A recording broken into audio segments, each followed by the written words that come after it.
Bonsoir à tous. Donc ce soir, on va discuter avec Jacques Cheminade de ce qu'est la réalité de cette société de clivage et de surveillance, qui n'est pas un malheureux sujet. On ne va pas vous convaincre de l'horreur de ce monde, mais qui est en fait la preuve de l'échec de ceux qui nous font face et qui nous oppriment, et ici en France et ailleurs dans le monde, depuis bien trop longtemps.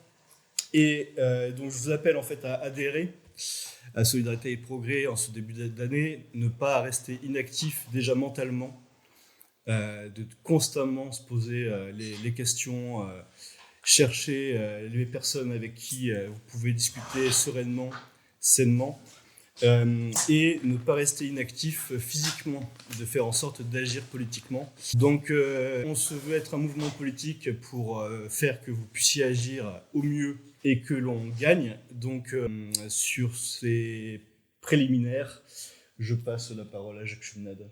Merci Rémi, bonsoir à toutes, à tous. La liberté d'expression, où on parle, comme beaucoup de choses aujourd'hui, sans savoir ce que c'est. Et je crois que se mettre à parler, c'est la liberté d'expression. Je pense qu'il faut partir d'une définition aussi simple et claire que possible. C'est le pouvoir de débattre d'idées et de faire avancer les connaissances. Je pense que c'est une définition aussi simple, mais quand même qui donne une idée des choses. Même ChatGPT serait d'accord avec moi. Or, le système dominant dans le monde actuel considère la liberté d'expression comme un danger, soit en s'efforçant de l'éliminer, soit en l'encadrant, plus souvent en l'encadrant par des règles, soit en la réduisant à un droit de tout dire et de tout faire, soit encore en intimidant les gens, soit encore en inondant la réalité de fiction, si c'est au niveau financier du capital fictif, du capital qui n'a pas de lien avec ce qui est bon pour l'être humain et ce qui permet à une société de continuer, de capital fictif et de fantasmes émotionnels. Je n'ai pas besoin de vous parler de l'affaire Epstein pour que vous sachiez de quoi il s'agit. Alors, évidemment, si vous regardez les choses, pour le système dominant, elle est un ennemi. La liberté d'expression est un ennemi. Alors, l'éliminer n'est pas conforme à la nature humaine, parce que la nature humaine, c'est s'exprimer, d'entamer un dialogue avec l'autre. Mais justement, elle est un ennemi pour le système dominant, car le système dominant n'est pas conforme à la liberté humaine. On est dans un système qui est, et c'est le sujet d'aujourd'hui, qui tente d'exercer un contrôle sur les êtres humains. C'est un système qu'aux États-Unis on voit apparaître et qui est un véritable nouveau fascisme. La presse en a parlé à plusieurs reprises. Ailleurs, cette liberté est contrôlée. Et le signe que les gens ne s'expriment pas, c'est qu'ils n'expriment pas dans la capacité, dans ce qui est une liberté quand même d'expression, de se reproduire. Ils ne font plus d'enfants dans le monde.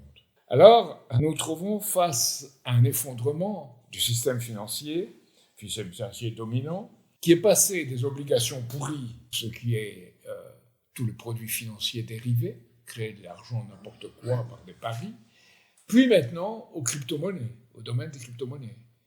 Et tout l'entourage des principaux dirigeants baigne là-dedans. Et l'affaire Epstein, en réalité, c'est cela. C'est les services de renseignement, les services politiques, le pouvoir, la manière de contrôler les gens et d'exercer un chantage sur tout le monde. Donc vous avez ce système financier qui engendre de la fausse monnaie, donc sans contrepartie réelle dans l'économie productive, sans contrepartie dans le service public. Vous voyez l'hôpital, le laboratoire, l'école qui se dégradent. Donc ceux qui dominent ce système ne veulent pas échapper à leur chute. Ils seront au moins prêts à résoudre de manière pacifique les choses qu'à la chute du système soviétique. C'est un système beaucoup plus enquisté dans les choses et beaucoup plus dangereux. Donc, ils ne voudront pas que leur chute ait lieu. Ils veulent imposer par la force, désorientant le jugement de la population, en produisant de la fausse information. Ils veulent imposer un environnement où l'économie de guerre, puis la guerre, auront lieu pour imposer par force la valeur de leur fausse monnaie. Et ça, c'est la situation d'aujourd'hui. Ce que les souverainistes qui parlent beaucoup généralement, comprennent aussi peu qu'ils parlent beaucoup. Donc la liberté d'expression, c'est aller au fond des choses. Vous avez aujourd'hui un monde où le secrétaire général de l'OTAN, Mark Rutte, et je crois qu'il faut le citer encore et encore, parce que ça montre où nous en sommes, il a dit « Nous devons nous préparer à une guerre d'une ampleur comparable à celle qu'ont connue nos grands-parents ou nos arrière-grands-parents. » Donc on dirait liberté d'expression, ça vaut mieux qu'ils le disent, plutôt qu'on ne le sache pas. Et Fabien Mandon, notre chef d'état-major des armées, qui a dit qu'il faudra des sacrifices, nous devons faire des sacrifices, nous devons voir mourir une partie de nos enfants, parce qu'on est dans un monde comme cela. Donc, tout cela forme un système de manipulation organisée de la réalité. Parce que si la vérité éclatait, si la liberté d'expression pourrait y mener, pourrait y conduire, les peuples se révolteraient. Ils se révolteraient parce qu'ils verraient que le pouvoir, ne leur pas du bien, disons-le diplomatiquement. Et surtout, les peuples se révolteraient parce que s'ils étaient pourvus de repères, ce qui va être l'objectif de la liberté d'expression, et ce qui est l'objectif de mon livre, Répondre au cri du peuple, alors, ils se révolteraient, et pas en se jetant la tête contre un mur, mais pour exprimer qu'un vivre ensemble doit être affirmé, qu'il faut un projet d'avenir, qu'il faut exprimer une liberté sans enrégimenter ni intimider. Donc voyez-le dans la vie quotidienne, là où l'environnement dans lequel on baigne. Il y a le mensonge brutal des médias officiels, tous tenus en France par une oligarchie financière. On voit Bernard Arnault ayant peu à peu progressé dans le contrôle des médias, Rémi en parlera plus tard. Et on inflige des images, chocs, des jugements sans réflexion dans tout l'univers politique. C'est la campagne contre la Chine, contre les BRICS, contre toute alternative à cet ordre de l'oligarchie. Et ça crée un narratif, et ce narratif imprègne tout. Si vous regardez la télévision tous les jours, vous finissez par avaler au moins une grande partie de cette opinion qui vous est infligée. Ça, ce n'est pas la liberté d'expression, c'est la manipulation de la pensée. Après, ces environnements pour accoutumer un ordre dans lequel, nécessairement pour exister, vous avez besoin d'un ennemi, dans lequel les contraires sont toujours opposés. Donc bloc contre bloc au niveau international, c'est ce que ça veut dire. Dans les jeux vidéo, vous voyez une illustration de ça, first person shooting. On tire en premier, pour vivre, pour survivre. Et l'opinion dans les réseaux sociaux, où on suscite la prolifération d'injures plus ou moins induites par de faux débats. Alors, comment cela procède ? Il y a en effet l'attraction pour des débats avec l'ennemi fatal, l'empereur rouge ou le maître du Kremlin, et des jeux vidéo dans lesquels vous êtes attiré, puis sidéré, puis vous devenez dans l'addiction, puis ensuite dans la frustration, et vous exprimez cela dans le réel. C'est une répétition, on sature pour éviter de penser, on crée les conditions de cela par une véritable novlangue, un nov-parler dans lequel la liberté d'expression se dissout. Il faut comprendre cela à la lumière de ce que disait Victor Klemperer dans la Lingua Tertii Imperii. Il analysait, depuis le statut de réfugié intérieur dans lequel il se trouvait à Berlin, il analysait la langue littérienne. L'homme réduit à l'expression des instincts animaux stéréotypés la langue comme, je dirais, moyen d'empêcher la liberté d'expression, la vraie liberté d'expression. Dans un système de monétarisme, comme on l'a aujourd'hui, le culte de l'argent, gagner de l'argent sur un pur pari en bourse, dans le bitcoin, dans les crypto-monnaies, dans n'importe quoi, et le nominalisme, qui est l'expression dans la façon dont on s'adresse les uns aux autres, les mots, des images, pas de verbe transitif exprimant la dynamique de la pensée. Alors, on bloque la liberté d'expression en 3 temps, concrètement. D'abord, on fait silence sur celui qui l'exerce. On réduit le silence. On l'isole, celui qui dénonce, pour qu'on ne puisse pas l'entendre. Et vous savez que dans les principaux pays du monde, en particulier c'était le modèle britannique, se réunissent les géants de la presse, les services de renseignement, et les principaux politiques pour décider pas ce qui doit être dit, mais ce qui doit surtout pas être su, et sur lequel il faut faire silence. Puis ensuite, il y a ce silence. Si les gens se révoltent, c'est la calomnie. Alors, on invente des récits contre les gens. Et Lyndon LaRouche et moi-même, on a été témoins, Lyndon LaRouche aux États-Unis, moi-même, si les gens qui examinent les 3 élections présidentielles et qui ne sont pas trop, disons, imprégnés par les préjugés du système, peuvent s'en apercevoir très facilement. J'étais une sorte de personnage curieux, tour KGB, CIA, pro-arabe, pro-israélien, et surtout voulant aller dans l'espace, bref, quelqu'un qui était nécessairement hors jeu. Et évidemment, quand on parlait de ce personnage, j'avais l'impression qu'il y avait une personne à côté de moi qui n'avait rien à voir avec moi. Ça, c'est la deuxième façon, la calomnie. Puis la ruine financière, s'il le faut, la prison, LaRouche et ses collaborateurs l'ont eu aux États-Unis, et éventuellement, ultime recours, l'élimination physique. Et l'affaire Epstein est scandée de cadavres. Cela, on le cachera. Donc, passons au quotidien.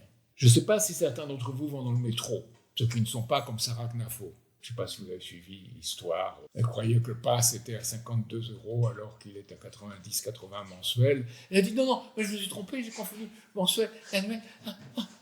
Donc c'est ça la lâcheté, comme Jospin l'avait fait à l'époque. J'ai dit cela, mais ça ne me ressemble pas. Tous ces gens-là sont comme ça. La vérité, pour eux, ça se manipule. Et quand on est pris au piège, on se dit on va être soutenu par quelqu'un, donc ils vont finir par l'avaler, puis les gens sont trop cons quand même. Vous êtes trop cons et vous finirez par l'avaler.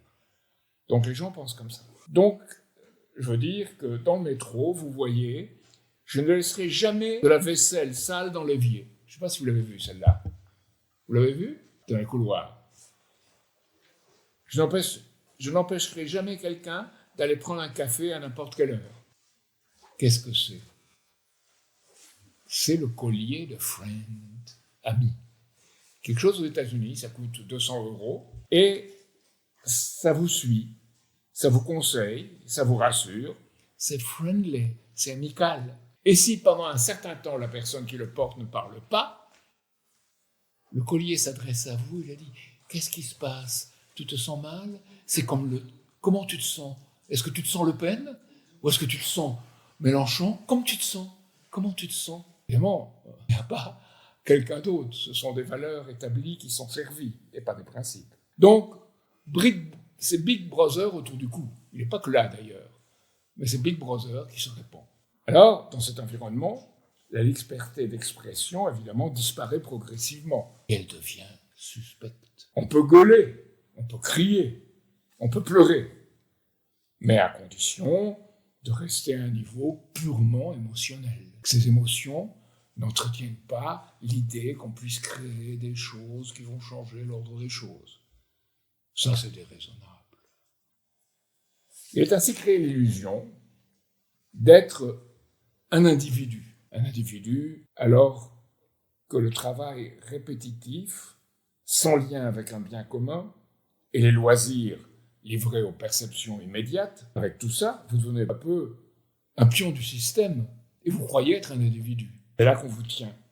Vous êtes réduit à des pulsions, ou à des instincts à court terme, à des spéculations financières, à des spéculations sexuelles, ou à des spéculations sur les idées. Et vous êtes lié à cette idée d'avoir tout de suite, le plus vite possible, un résultat. Quand nous en discutions avec Lyndon LaRouche, dans les années 1970, il disait « On a déconnecté le dollar de l'or », 15 août 1971. Et à ce moment-là, c'est le Far West. Il n'y a plus de règles dans l'ordre financier, sauf la loi du plus fort, qui est la règle. Et dans l'ordre des valeurs, soi-disant valeurs, vous avez la tolérance vis-à-vis des drogues, le sexe marchandise, la musique bruit, et vous n'avez plus de repères non plus. Donc vous vous croyez libre, mais vous n'avez pas de repères. Et évidemment, votre capacité d'être citoyen, de participer à la définition du futur, est détruite parce que vous êtes dans un contexte où vous n'avez plus ces repères. Et à ce moment-là, vous devenez libre d'obéir. C'est le livre de Joan Chapoutot sur cette question qui montre comment l'empire des SS a inspiré la création d'écoles de commerce en Europe par des gens SS qui n'avaient jamais combattu, mais qui géraient l'empire financier et militaire. Vous savez que, contrairement à tout ce qui est dit, les Thyssen et les Krupp ont financé Hitler dès le départ. L'industrie, alors, nous on est pour l'industrie, comment ça se fait que les gens... Parce que c'était une industrie dominée par la finance. Aujourd'hui, les gens de Silicon Valley sont pour la tech, pour la technique de pointe, l'intelligence artificielle, vous n'en faites pas, le numérique, tout ce qu'il faut. Mais c'est la technique, financée par la finance, et sans découverte de principes physiques nouveaux. C'est la technique en elle-même. Je vous en parlerai tout à l'heure. Donc, la technique est la suivante en manipulation de la pensée. La tactique est libre, c'est-à-dire qu'on pourrait faire dans la vie quotidienne apparemment libre. Mais l'objectif et la stratégie ne le sont pas. Donc, on apprend quoi? Des compétences, des données, pour être dans un système donné. Mais vous n'apprenez pas le savoir qui permet de le mettre en cause. Et ça, j'ai vu à HEC, le passage à l'époque où j'y étais, où c'était pas fameux, mais où au moins on avait un certain sens, certaines choses concrètes. Aujourd'hui, on apprend des compétences. Ah, très qualifiées, hein. Très qualifiées pour gérer un système. Je dirais, déjà, cependant, à l'époque, on nous disait de commenter pour y rentrer. Commenter et discuter cette pensée de Paul Valéry, l'histoire du monde fini commence. Aujourd'hui, on y est. C'est-à-dire, on est dans un monde apparemment fini. Il ne peut pas y avoir de croissance illimitée avec des ressources limitées, n'est-ce pas? On est tout à fait dans ce monde-là, et dans lequel on nous fait croire que c'est le monde. Donc, c'est l'invasion des images et tout doute jeté sur ce qui pourrait les contester dans les principes. Vous pouvez contester tout dans les détails, mais pas dans les principes. C'est l'art réduit à un témoignage d'essence, c'est ce qui choque, hein, c'est l'art contemporain.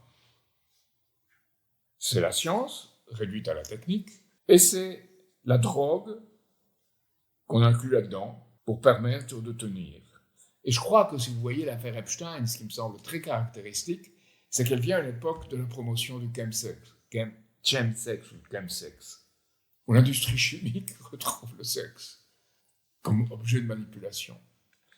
Donc Aldous Huxley, déjà en 1937, dans Le meilleur des mondes, l'annonçait. Il disait, voilà, ce que je viens de vous dire. Hein. On réduit l'art à des perceptions et la science à des techniques. Et puis on est tranquille parce que les gens ne pensent plus et on les tient. Et on leur donne des distractions. Donc, le sexe dans le meilleur des mondes.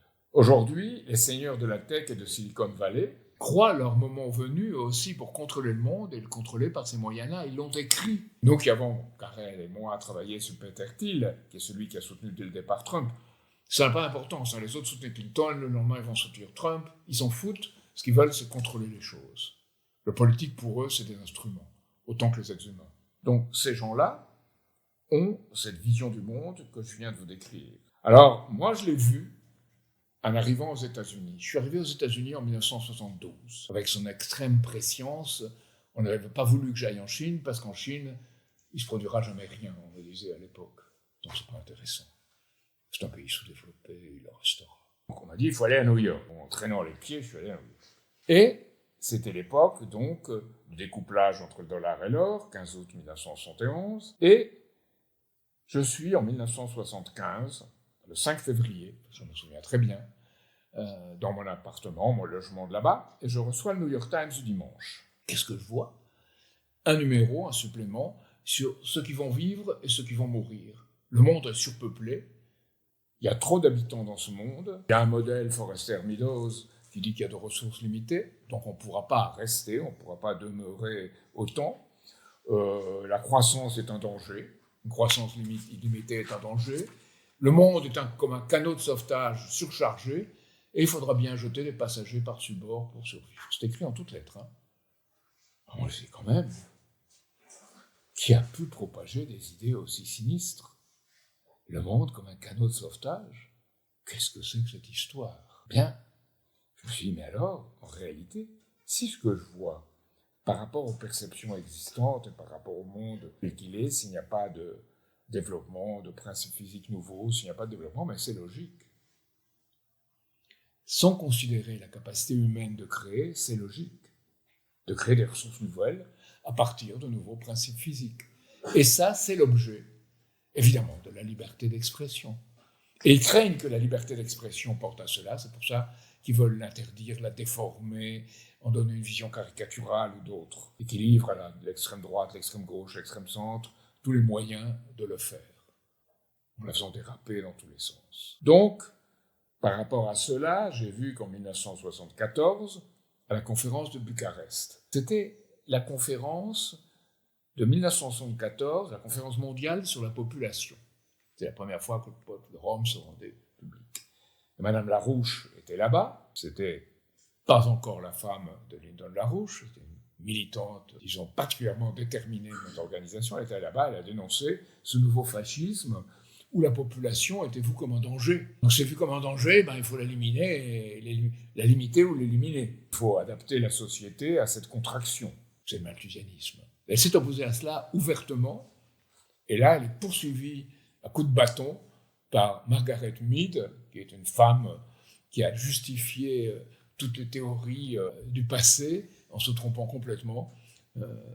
Bref, ça on pourra en discuter davantage. Elle se trompe autant dans le futur, et elle dit « C'est terrible de penser que le monde va se développer, les bons sauvages seront menacés. » Elle-même avait fait analyser en Polynésie les sociétés de sauvages, on lui avait totalement menti, et elle croyait qu'il n'y avait pas de règles, que c'était bien et tout ça, alors qu'une société primitive, c'est plein de règles, qu'on pense même en statut sur le visage ou sur le corps.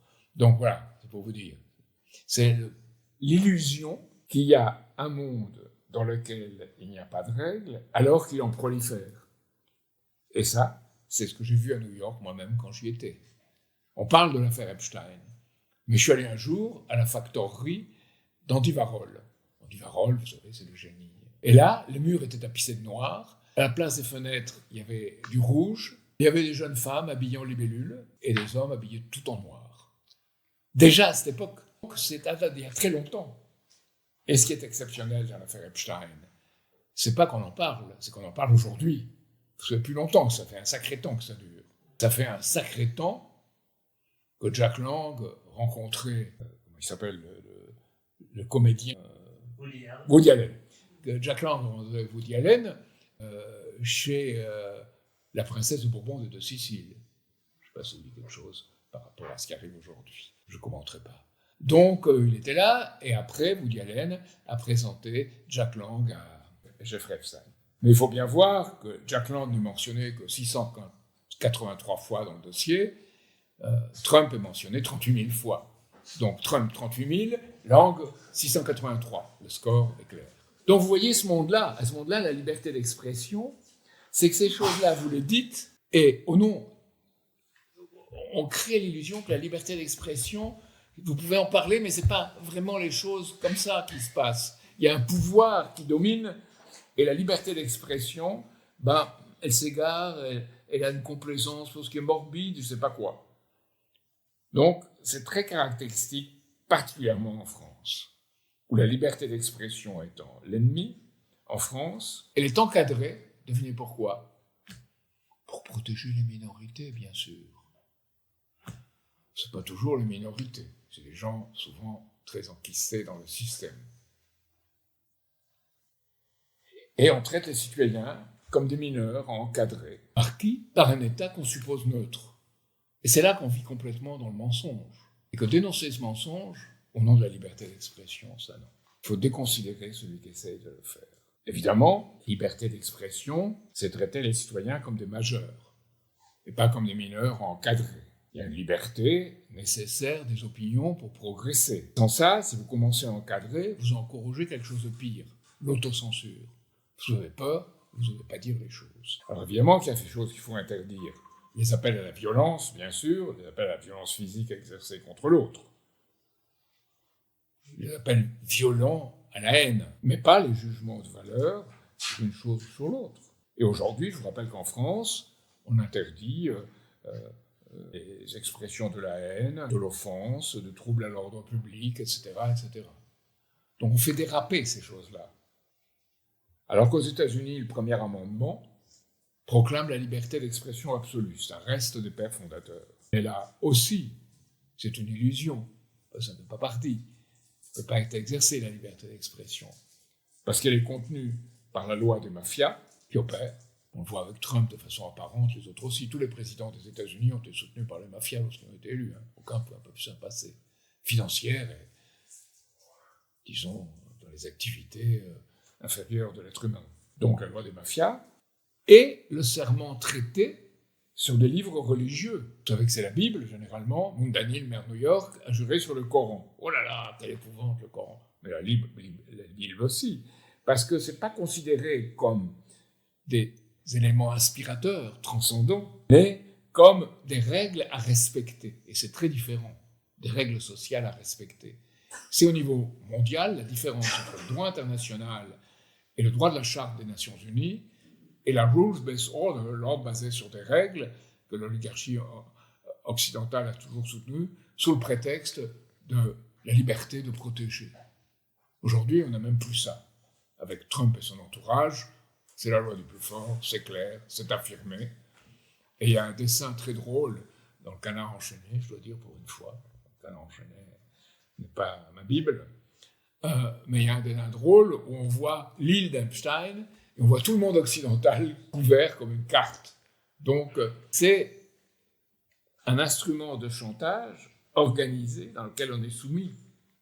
Vous n'avez pas le droit de la transcendance. Alors, évidemment, dans ce contexte, vous êtes condamné si vous portez atteinte à la liberté d'expression, parce qu'elle devient très dangereuse. Quand elle sort, comme l'affaire Epstein, ce qui ne sort pas, ce qu'on doit réclamer au nom de la liberté d'expression, les liens avec les systèmes de renseignement, les liens de chantage avec les pouvoirs financiers, et toute cette oligarchie qui est derrière. Mais c'est aujourd'hui une chose extraordinaire, et j'irai pour conclure cela. Parce que la corruption de la classe existante, dominante, s'est exprimée, elle est visible. Elle est aussi visible que ceux qui ont fait des attentats en Iran pour rendre sanglantes des manifestations et une révolte qui étaient absolument légitimes, mais qui n'étaient pas violentes et sanglantes. Les gens tiraient du haut des toits comme à Maïdan, à Kiev. Donc ça ramène vraiment aux réalités. Et, disons, on a une réalité où le capital fictif, le capital qui ne correspond pas à quoi que ce soit de bien pour l'être humain, qui ne correspond pas à l'économie physique, qui ne correspond pas au bien public, le capital fictif va de pair avec une réalité qui a été faussée. La liberté d'expression doit être inspirée par ceux qui combattent cet ordre illégitime pour un être humain. Inspirée par cela, elle doit permettre de changer la règle du jeu et de parvenir à un bien commun. Donc, tout ce que va vous dire Rémi, de façon beaucoup plus, disons, concrète sur ce qui se passe, et montrant vraiment, comme ce que je viens de dire, à une expression dans le monde, disons, destructrice, eh bien, je crois que je lui laisse la parole parce que c'est très important de combiner les deux choses. Et donc, ouais, là, je vais m'attaquer à ce qui... c'est donc là, il y a ce monde-là qu'on connaît depuis des décennies qui a valu la vie à Thomas Sankara, Patrick Lumumba, Robert Boulin, des systèmes de renseignement, des systèmes mafieux, des Bolloré qui contrôlent la presse, des manipulations de la pensée, la NSA qui espionne Hollande ou Merkel, Julian Assange en tôle pendant... en tôle, ou en tout cas sans liberté pendant 10 ans. Et ce monde-là se confronte aujourd'hui à un nouveau monde qui remet en question cette notion de ressources limitées que Jacques discutait, qui est ce monde des BRICS et du Sud global. Donc tout ce monde qui représente les 2 tiers de la population, qui sont en train de parler de nucléaire, qui vient de construire le plus grand barrage d'Afrique en Éthiopie, le barrage de la Renaissance, qui n'est pas un terme anodin. Et donc face à ce monde-là, face à cette menace pour l'oligarchie occidentale, des gens qui considèrent l'humanité comme Epstein vont mener une guerre à l'extérieur et à l'intérieur pour conserver leur pouvoir autant que possible. Et donc on arrive à ce qui avait été à l'époque une surveillance et un contrôle des individus qui étaient des exceptions à un système où ça va être la règle. Et il y a un texte, en fait, donc il y avait les citations que Jacques a faites de Marc Rutteux et de Fabien Mandon sur les conflits qui se préparent, et il y a donc un texte de l'OTAN de 2021 qui traite de la manipulation et des ingérences étrangères dans l'information et qui explique comment est-ce que la guerre devient cognitive, l'esprit humain est un domaine contesté, assimilé à un champ de bataille. L'objectif est de semer la discorde, distinguer des récits conflictuels, de polariser l'opinion et de radicaliser les groupes. La guerre cognitive peut inciter les gens à agir de manière à perturber ou à fragmenter une société qui serait autrement cohésive. Donc, en cohésion. Donc, ils reprochent aujourd'hui ce qu'ils ont fait pendant 60 ans à ce que font le reste du monde. Alors, depuis que Trump est arrivé, alors là, c'est en plus là, c'est plus les gentils démocrates, les Biden qui manipulaient Twitter pour l'affaire Covid et tout ça, malgré le premier amendement sur la liberté d'expression américaine. Donc, cette notion de manipulation et d'ingérence étrangère dans l'information, elle va devenir un fil conducteur depuis des années entre l'OTAN et l'Union européenne, et la France, les pays européens soumis à ça. Alors, c'est une question que je vous pose, c'est de savoir si vous avez déjà conforté un ami avec un tournevis dans un passage difficile de sa vie. Mais alors sans la menace, hein, juste en utilisant un tournevis. Ça, c'est ce que ne sait faire que l'oligarchie ne sait faire que ça en fait, c'est d'utiliser, vu qu'elle comprend pas l'être humain, Epstein en est encore une fois la preuve. Elle ne peut que établir des règles. Et donc aujourd'hui, ce qui va se passer, c'est non pas par exemple une commission d'enquête parlementaire sur l'affaire Epstein qu'a demandé la France Insoumise il y a peu de temps et qui a été refusée hier par Yael Braun-Pivet, donc la présidente macroniste, maintenant elle se détache un petit peu de Macron, mais donc Yael Braun-Pivet a refusé cette commission d'enquête pour ne pas empiéter sur la justice. Donc elle nous prend au moins pour des cons, si c'est pas pire. Et donc, contrairement à cela, on voit s'accélérer un puzzle à 3 pièces qui se met en place pour reconsidérer complètement le droit à la liberté d'expression et passer d'un système où cette liberté d'expression et la justice étaient des contre-pouvoirs à l'État à un système où l'administration définira les règles et outrepassera la justice et réglera ce qu'est la liberté d'expression. Donc les 3 pièces du puzzle, c'est la première, de faire en sorte que non seulement l'identité individuelle soit liée à l'État par l'impôt, par l'administration générale, mais que l'identité numérique le soit aussi. Donc ça, c'est la première chose, et ça passe en France par la fameuse loi qui interdit l'accès aux réseaux sociaux aux moins de 15 ans, directement liée au portefeuille d'identité numérique européen. La deuxième pièce du puzzle, c'est la définition d'infractions administratives qui ne sont pas définies par la loi ou la justice, mais juste par l'administration. Et donc ça, c'est le DSA, donc qui est la loi sur les services digitaux, donc qui est loi européenne. Et la troisième pièce, c'est la surveillance totale des communications individuelles. Et ça, c'est la loi CSAR, CSAR, que tout le monde connaît tout le monde, en tout cas, beaucoup de gens connaissent par le nom Chat Control. Donc, pour la faire, je vais essayer d'être assez simple et précis à la fois, et j'espère ne pas dire de conneries.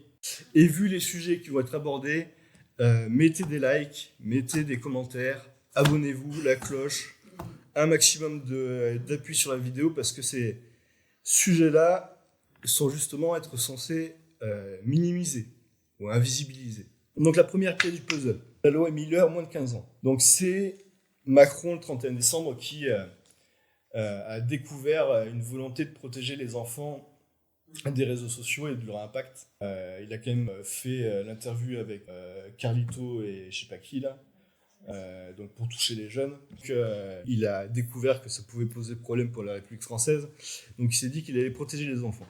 Et ça, contrairement à l'enquête sur Epstein, ça va passer en procédure accélérée. Donc le premier vote a eu lieu le 24 janvier, si je ne me trompe pas. C'est en cours de discussion au Sénat et il y aura un seul aller-retour. Et le vote se terminera pour que ça soit mis en place le 1er septembre 2026, pour la rentrée prochaine. Donc ça, c'est, comme je disais, dans le cadre du projet de portefeuille d'identité numérique européen. Et donc, il y a 5 pays qui se sont portés volontaires pour faire des tests en avance. Donc c'est la France, le Danemark, la Grèce, l'Italie et l'Espagne. Donc le fait qu'il y ait une présidentielle française dans pas longtemps, c'est peut-être pas lié. Ce que dit Macron pour se féliciter de cette loi qui a été votée, donc interdisant l'accès aux enfants de moins de 15 ans, c'est que le cerveau de nos jeunes n'est pas à vendre ni aux plateformes américaines, ni aux réseaux chinois. Mais pourquoi pas l'État français? C'est bon. Et surtout, ce qu'il faut comprendre, c'est un truc qui est malheureusement pas expliqué dans les médias, c'est que les jeunes devront prouver qu'ils ont moins de 15 ans, mais il faut que les gens de plus de 15 ans prouvent qu'ils aient plus de 15 ans. Donc il va falloir que vous le fassiez aussi. Et vu que en fait c'est un bordel monstre qui remettrait en cause la rentabilité des plateformes, les plateformes ne feront pas l'identification par biométrie ou par reconnaissance de carte d'identité, etc. Ce sera par France Connect ou ce type de plateforme que l'État fournira gracieusement. Parce que vu que les parents ne sont pas responsables, heureusement il y a l'État pour nous protéger. Et donc Macron, dans ce morceau de puzzle, dit que les contenus liés aux identités numériques que l'État récoltera ne seront pas sujets d'identification et de contrôle dans cette case du puzzle. S'en suivra la suite. Et surtout, en fait, il y a le plus gros problème qui est l'impact réel des réseaux sociaux sur tout le monde. C'est-à-dire sur les moins de 15 ans et sur les plus de 15 ans, qui est le sujet, en fait, de la loi. Mais là-dessus, en fait, il n'y a aucune chose qui est prévue pour demander aux plateformes de changer leur algorithme pour faire en sorte que ces algorithmes, en fait, qui promeuvent des impacts choquants pour tenir en haleine les individus qui scrollent, ou des contenus qui confirment ce que les gens pensent, pour qu'ils les préservent dans une bulle cognitive. Tout ça, c'est pas sujet de la loi. Et le groupe Renew En Marche, Macron, au niveau européen, a dit « Il est nécessaire d'avoir au moins 16 ans pour poser ses mains sur le volant d'une voiture. La majorité numérique à 15 ans est l'une des solutions pour accroître la protection des plus jeunes sur le web. » Donc, en fait, on ne peut pas être piéton. Les règles de circulation ne sont pas sujet de discussion. On est soit au volant d'un bolide à pouvoir écraser des gens, ou à avoir un accident, ou subir un accident. Et toute la question en fait, de ces réseaux n'est pas du tout sujet de discussion, et combattre l'impact psychique ne l'est pas. Il y a une chose intéressante, c'est que donc, il y a forcément en fait, plein d'impacts psychiques dont les réseaux sociaux sont responsables. Et l'une des raisons particulièrement mises en avant, c'est la pédopornographie. Et j'ai regardé donc les moyens de lutte contre les réseaux pédocriminels en France, pour voir à quoi ça ressemble. Donc, en fait, ce qu'on a pour l'Île-de-France, 100 fonctionnaires.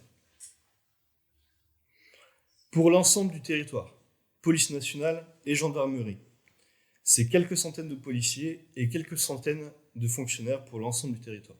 Et il y a l'OFMIN, donc l'Office des mineurs, l'Office mineur, qui est le pilotage national, qui a 85 policiers et gendarmes.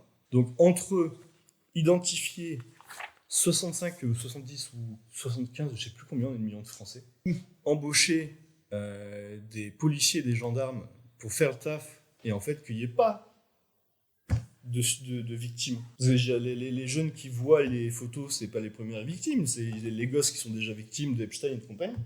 Donc, bref.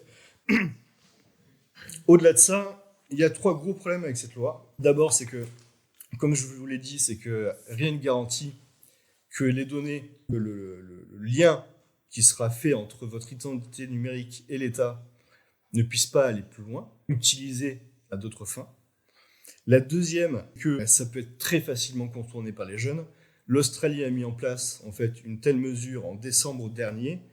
Le lendemain, les VPN, il y a eu un pic d'utilisation de 170% dès le lendemain. Et il est considéré qu'à peu près un tiers des jeunes aujourd'hui, donc en février, donc 2 mois après, un tiers des jeunes utilisent des VPN pour contourner la loi. Donc ce qui est super, c'est que en fait, les jeunes qui contournent la loi sont cool, ils sont malins. Et puis en plus, contourner la loi, c'est cool. C'est bien.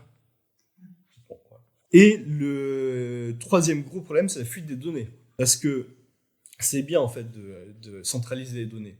Mais par exemple, là, ce 30 janvier, donc la Commission européenne a été victime d'une cyberattaque qui n'a duré que 9 heures. Et genre là, il y a une cyberattaque qu'ils ont découvert sur je ne sais plus quelles données françaises 2 ans après. Mais ils ont été capables de récolter des numéros de téléphone et des noms associés de fonctionnaires de la Commission européenne. Donc la Commission européenne, quand même, c'est pas une petite boîte, c'est pas une boulangerie du coin, quoi. Bref, et surtout donc il y a des solutions qui font appel à l'humain. Étonnamment, c'est d'abord un truc pas con, c'est de faire en sorte que les téléphones soient vendus directement avec un pass mineur. C'est-à-dire que votre enfant veut un téléphone. Vous achetez un téléphone, il y a un pass mineur avec un code. Si c'est pour votre enfant, vous mettez le code et ça met directement le contrôle infantile sur le téléphone. Donc il n'aura pas accès, tant que vous ne débloquez pas avec le pass fourni, il n'aura pas accès à ces choses-là. Mais c'est votre responsabilité de parent que de le faire. Et si c'est pas pour votre enfant, c'est pour vous, vous avez le pass mineur, vous tapez le code et c'est bon, il est débloqué. La deuxième chose, c'est l'interopérabilité des réseaux sociaux. C'est de faire en sorte que là où aujourd'hui vos amis sont sur Snapchat, Instagram, etc., et si vous quittez Snapchat, vous n'avez plus vos amis en fait. En fait, c'est de faire ce qu'on a fait avec les mails. C'est-à-dire que quand vous êtes sur Gmail, Hotmail, Outlook, etc., vous pouvez vous envoyer des messages, malgré le fait que c'est pas le même serveur, que c'est pas le même outil.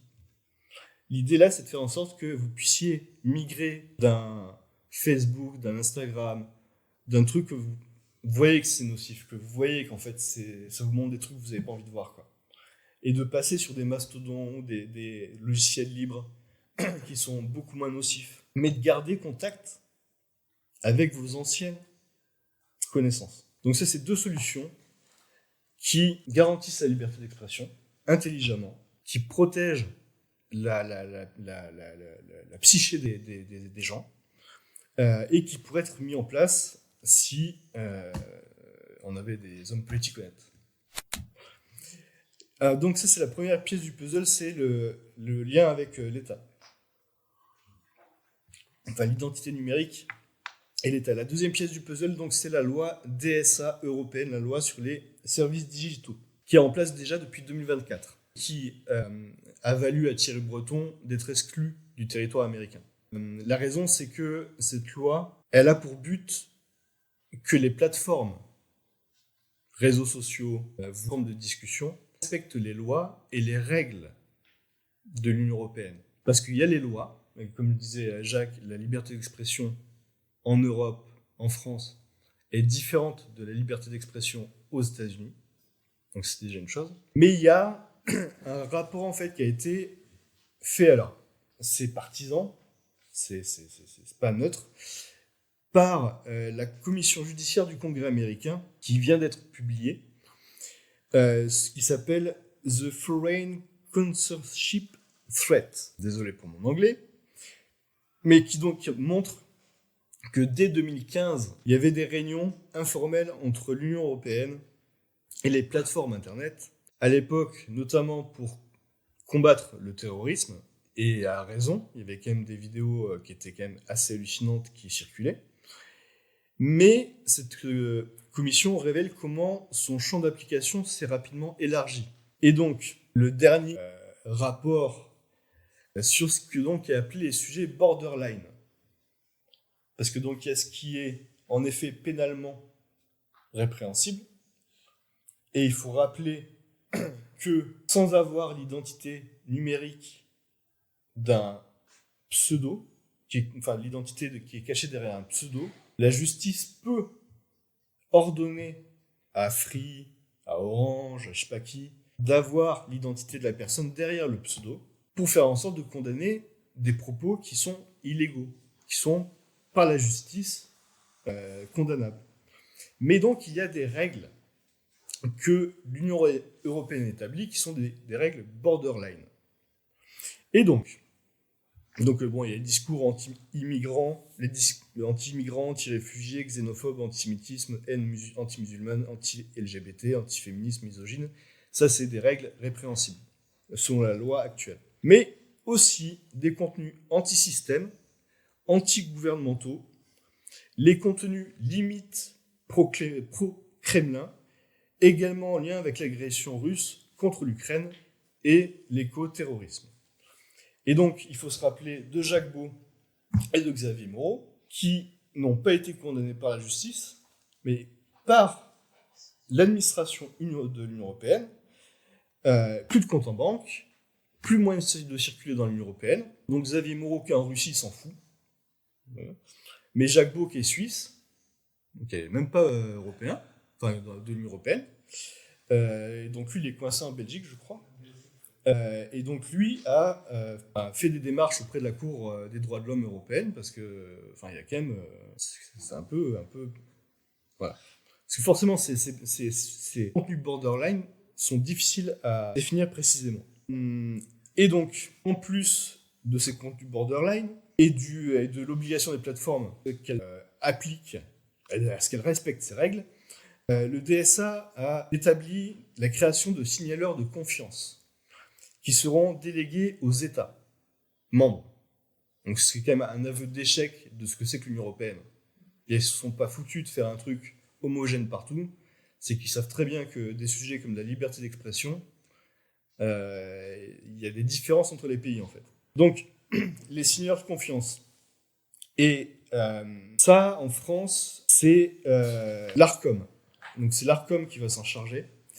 Donc ils ont signé, donc c'est en août 2025 qu'ils ont pour la dernière fois désigné les signaleurs de confiance. Donc c'est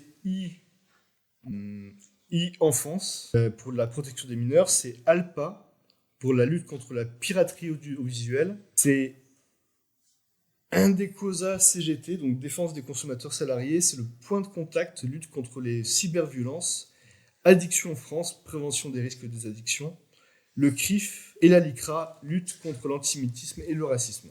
Et juste quand même, parce que avant la mise en place de la DSA, pour rappeler que c'est pas un truc qui est tout neuf, il y a Justine Rist, qui était la directrice de YouTube France, qui a été auditionnée à l'Assemblée nationale en juin 2023, donc avant le DSA, qui a expliqué qu'en fait, il mettait bien en place des mesures. Et donc, citation, un des piliers est reduce. Il consiste à réduire la recommandation des contenus dits borderline, c'est-à-dire qui frôlent nos règles sans les enfreindre. Nous les supprimons pas, car ils ne violent pas nos conditions d'utilisation, mais nous faisons en sorte que l'algorithme ne les mette pas en avant dans les suggestions ou sur la page d'accueil.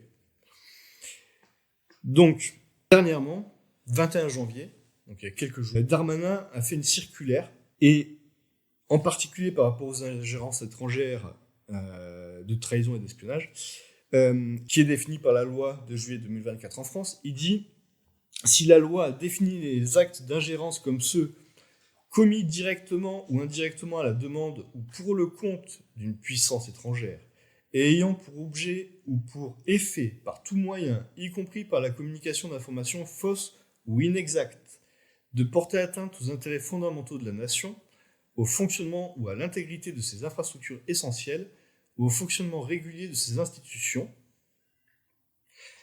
Cette définition est uniquement applicable aux dispositifs administratifs de gel des avoirs et n'a pas vocation à s'appliquer en matière pénale, la loi pénale étant d'interprétation stricte. Donc, allez-y les gars, on met les gens dans les choux sans compte bancaire, la justice c'est trop compliqué. Donc, tout ça, ça pose différents problèmes. La question déjà, c'est de savoir si on a le droit de dire des conneries, en fait. Parce qu'en fait, on peut dire des conneries, on peut se planter, entendre un truc et puis le répéter connement parce qu'on n'a pas vérifié, ou qu'en fait, voilà, bah, bref, comme ça arrive à tout le monde.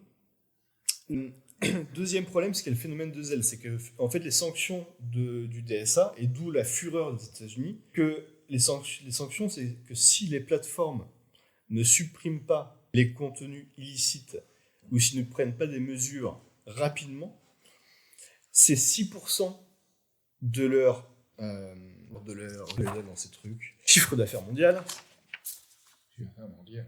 6% du chiffre d'affaires mondial qui pourrait être appliqué. Ce qui est quand même pas mal. Donc, les Européens jouent les gros bras, Thierry Breton interdit de territoire aux US, et puis en fait on est à poil. La deuxième, donc, c'est forcément cette application systémique de sanctions administratives. C'est-à-dire, comme on se prend des PV parce qu'on s'est mal garé ou qu'on est flashé sur la route, un propos à la con sur le réseau social, et bim, amende. C'est tout con, mais enfin voilà. Ou suspension du compte. Il y a pendant 2 jours, ce genre de truc. Et puis surtout, c'est que là, c'est Darmanin. je vais pas dire que c'est bien, hein. Mais c'est que demain, ça pourrait être pire. Mais bon, il semble croire encore qu'ils vont pouvoir rester. Donc, à répondre à ça, c'est que les parlementaires, donc, ils ont très peu de pouvoir. Ce qu'ils peuvent faire, c'est quand même faire en sorte qu'il y ait le débat, qu'il y ait un réel débat. Donc, il faut qu'on pousse les parlementaires à ramener sur la table ce que sont ces flous dans le DSA et ces sujets borderline. Et je suis en train de creuser, mais la Cour de justice de l'Union européenne pourrait exiger la clarification de ce genre de choses. Donc ça, c'est la deuxième pièce du puzzle. Après la première qui était le lien identité numérique État, c'est PV et amende administrative. La dernière pièce du puzzle, c'est la surveillance de masse. La loi officielle, donc le nom, l'acronyme, vu qu'on est en Europe sans l'Angleterre depuis quelque temps, c'est un acronyme anglais. Donc c'est le XAR pour Child Sexual Abuse Regulation. Donc pour faire en sorte, donc c'est la loi Child Control, pour faire en sorte de détecter des contenus pédopornographiques dès l'envoi depuis votre appareil numérique avant que ça puisse être chiffré. Et donc, ça pose tout un tas de questions parce que les images, en fait, le système de reconnaissance d'images peut être truqué, peut être piraté, c'est-à-dire qu'on peut même faire en sorte de pirater votre appareil en utilisant une image de chat pour faire en sorte que votre appareil soit squeezé. En mettant, enfin bref, des trucs que je connais pas. Mais c'est possible. Mais en tout cas, c'est de faire en sorte que soit installé sur votre téléphone un mouchard, une blague d'or, pour faire en sorte que l'administration puisse connaître et scanner toutes vos discussions avant même que vous les envoyiez par message chiffré, par télégramme, par signal, par WhatsApp, partout. Donc, ça s'appelle le client-side scanning. Donc c'est pas encore la fin du VPN, mais déjà tout un tas de VPN seraient squeezés par ça. Et tous les messages chiffrés sont complètement squeezés. Donc c'est fait 3 ans que c'est en discussion. Là, il y a eu donc la dernière situation, c'est un compromis qui a été trouvé en octobre de 2025, de l'an passé, et qui pourrait se conclure mi-2026. Donc la mise en place prochainement. Mais ça fait depuis 3 ans que c'est en discussion, et notamment parce qu'en fait, c'est un gros problème. Et il y a un type qui l'avait soulevé, qui n'est plus eurodéputé, qui était un Allemand du Parti Pirate, qui s'appelait Patrick Breyer, et qui disait que c'est quand même bizarre en fait qu'on exempte les services de renseignement et de police de ce scan. Est-ce qu'il y aurait des failles? Parce qu'en fait, sinon, c'est pas grave, ils sont surveillés, mais c'est l'autorité, donc voilà. Mais est-ce que d'autres personnes que l'administration européenne pourraient avoir accès à ça? Et c'est ça, en fait, le problème. C'est que si vous mettez un mouchard, ou si vous mettez un moyen, en fait, d'accéder à vos discussions sur votre téléphone, hors messages chiffrés, etc., si c'est l'administration, ça peut être d'autres. Et vu comment la Commission européenne sait se protéger, voilà. Donc depuis, ils ont... c'est le pire, c'est qu'ils ont enlevé cette exemption. Ce qui est hyper rassurant. Donc la police et les services de renseignement européens ne seront pas exemptés. Donc il y a une jurisprudence qui est intéressante, qui date de mai 2025, qui est de la Cour européenne des droits de l'homme, et qui concerne en fait un Russe qui fait partie d'un groupe de 6 Russes, qui en fait, en 2019, ont été sujets en fait de la part du pouvoir russe d'une demande auprès de Telegram d'avoir accès à la clé de déchiffrement de Telegram pour accéder à leurs discussions, en soupçonnant des choses, etc. Et la Cour européenne des droits de l'homme a conclu le fait que non. La Cour conclut que le stockage continu des communications Internet du demandeur et des données de communication associées par Telegram, l'accès potentiel des autorités à ces données et l'obligation de Telegram de les déchiffrer si elles sont cryptées, la poursuite de la loi sur l'information et de ses règlements d'application équivalait à une ingérence dans les droits du demandeur au titre de l'article 8, qui est la défense du droit à la vie privée, du droit à la liberté d'expression, etc., etc. Mais qui, comme le rappelle Darmanin, est conditionné à l'ordre public.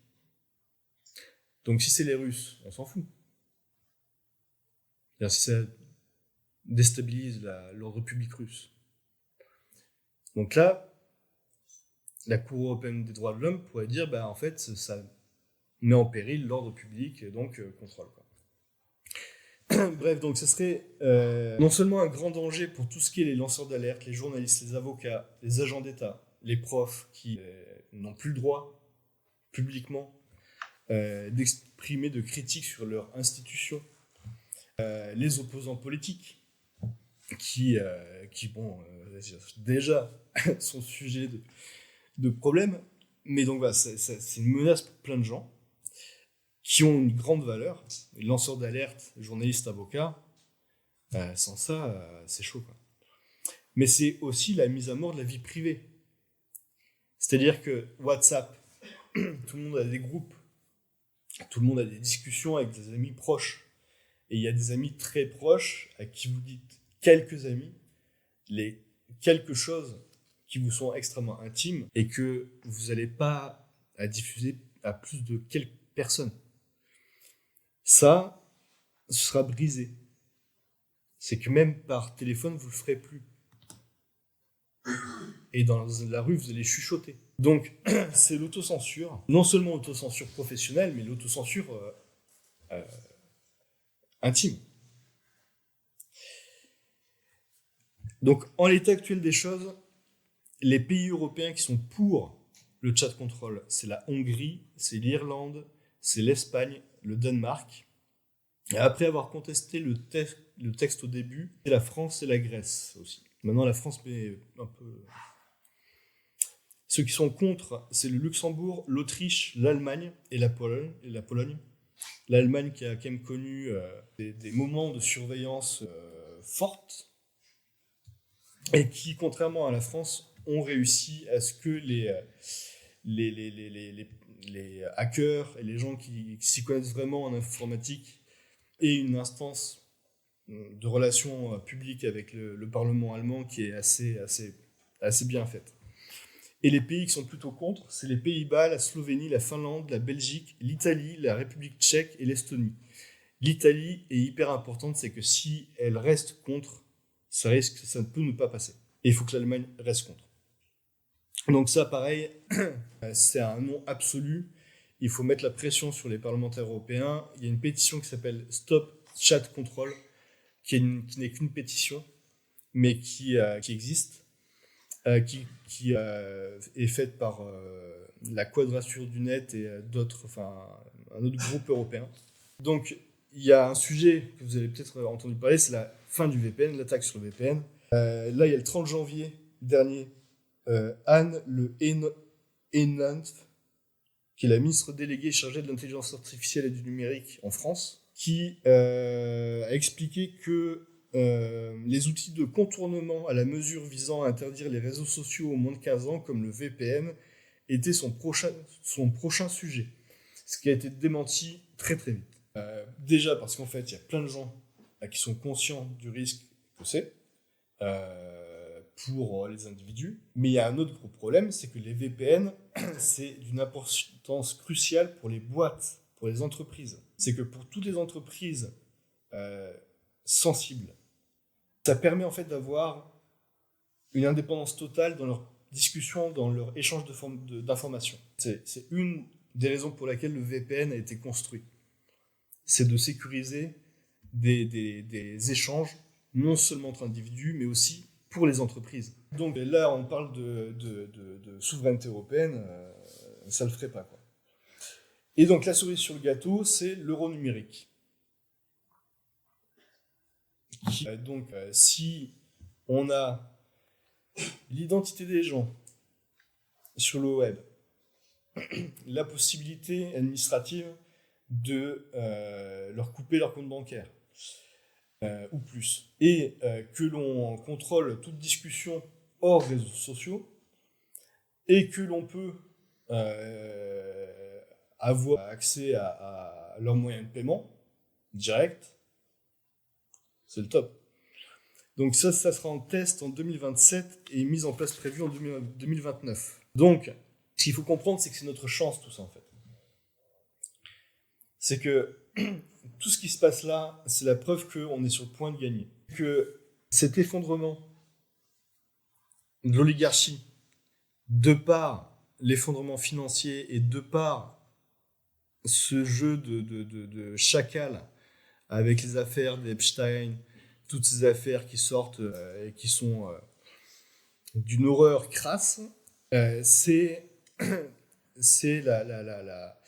une opportunité, c'est la brèche, la faille par laquelle on peut arriver à rétablir la chose. Donc d'abord, la première chose qui réglerait tous ces problèmes, c'est de régler notre dépendance à ces plateformes américaines.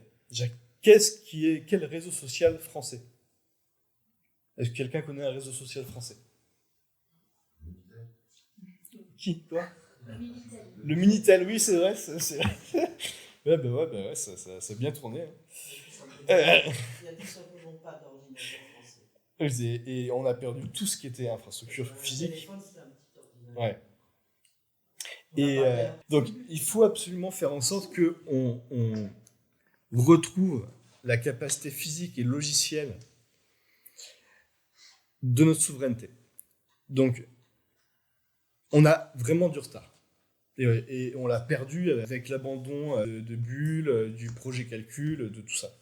Mais ce retard-là, on peut le rattraper et surtout, on peut directement se placer dans la course de l'IA et de la robotique. On a les meilleurs qui sont aux US. La directrice de ChatGPT au sein de OpenAI, c'est une Française de 35 ans. Donc les meilleurs sont là-bas et ils sont français.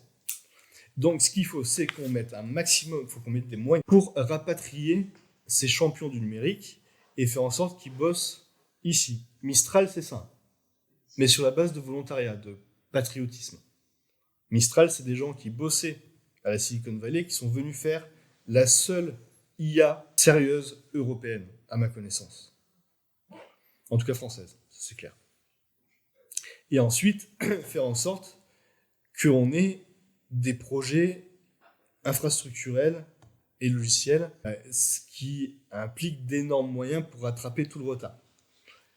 Et ça se confronte à ce qu'est les règles de la Banque Centrale Européenne qui font que on n'a pas de marge de manœuvre nationale pour créer du crédit volontairement, publiquement, pour l'orienter dans une direction précise, industrielle, etc.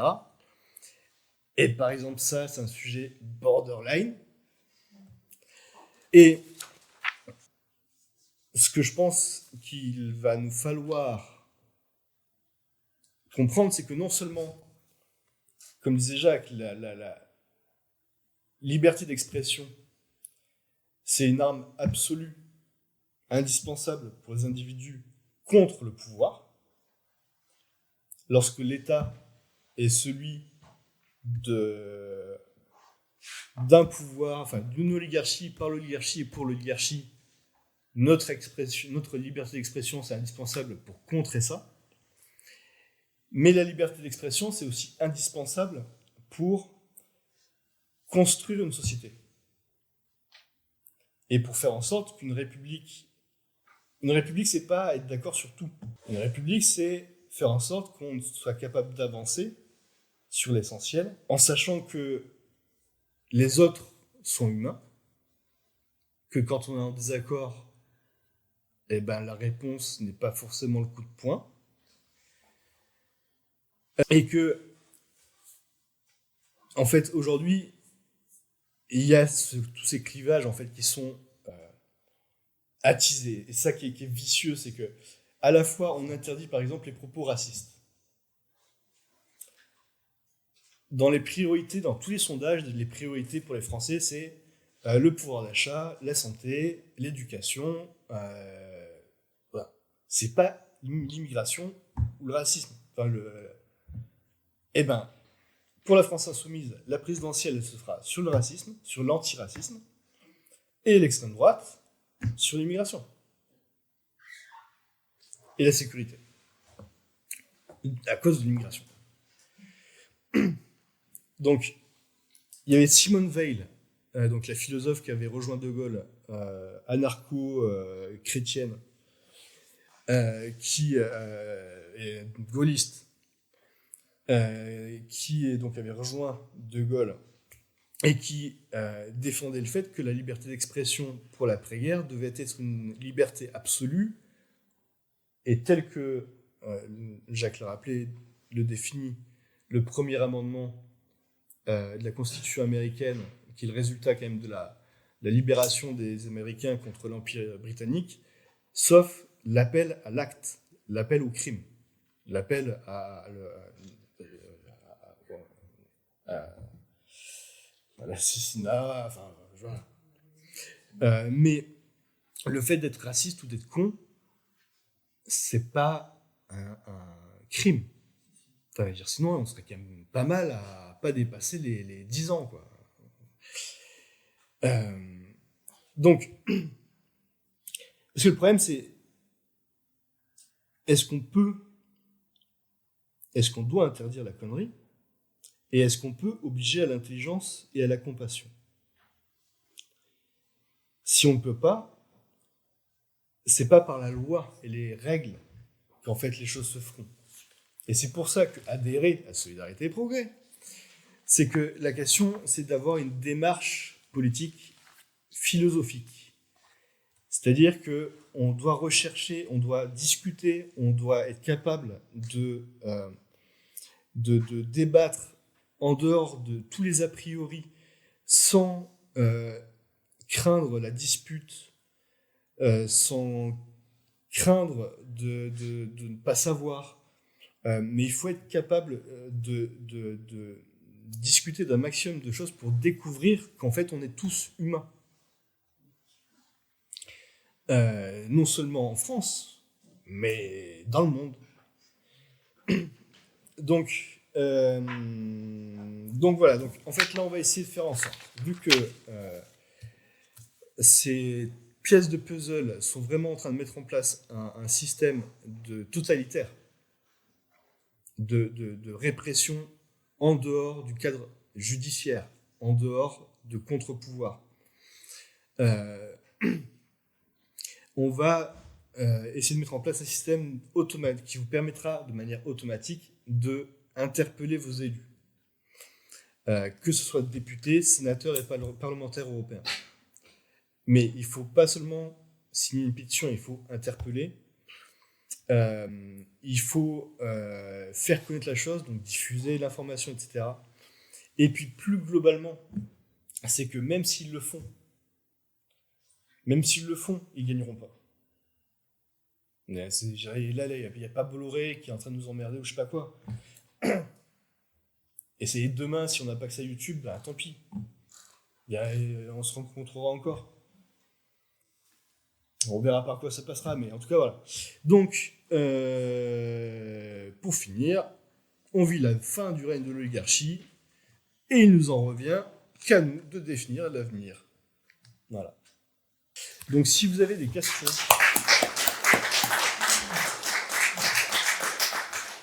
Petit aparté pour faire appel à vous, peuple de France, peuple souverain. Nous faisons appel à votre soutien quand vous connaissez certainement l'adage « le mensonge prend l'ascenseur quand la vérité prend l'escalier ». Vous savez également que la bêtise est désormais un outil, une arme de l'oligarchie contre notre population. Et la belle France n'est pas celle de la mesquinerie, du chamaillage, du chipotage, mais celle de la pensée, celle de l'action et celle d'un effort commun. Donc nous faisons appel à vos adhésions, à vos dons et à ce que vous nous contactiez pour agir. Et n'oubliez pas que, contrairement à ce que l'on rétorque souvent, que c'est le combat de David contre Goliath, n'oubliez pas que c'est David qui a gagné.